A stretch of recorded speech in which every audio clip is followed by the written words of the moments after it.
Hi, welcome to DI solutions. Zoho CRMൽ new account എങ്ങനെയാണ് create ചെയ്യുന്നതെന്ന് നോക്കാം.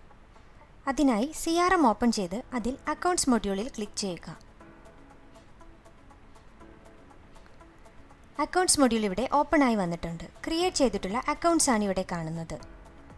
ന്യൂ അക്കൗണ്ട് ക്രിയേറ്റ് ചെയ്യാനായി റൈറ്റ് സൈഡിൽ കാണുന്ന ക്രിയേറ്റ് അക്കൗണ്ട് ബട്ടണിൽ ക്ലിക്ക് ചെയ്യുക. അക്കൗണ്ട് ഫോം ഇവിടെ ഓപ്പൺ ആയി വന്നിട്ടുണ്ട്. ഇവിടെ അക്കൗണ്ട് ഇൻഫർമേഷൻ എൻ്റർ ചെയ്യുക. ഫോർ എക്സാമ്പിൾ,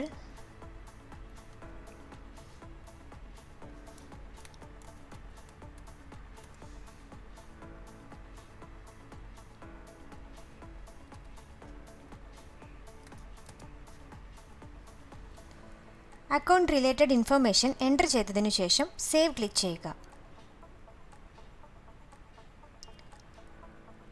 ഇപ്പോൾ ക്രിയേറ്റ് ചെയ്തിട്ടുള്ള അക്കൗണ്ട് ഇവിടെ അക്കൗണ്ട്സ് മൊഡ്യൂളിൽ ആഡ് ആയി വന്നിട്ടുണ്ട്. Thank you.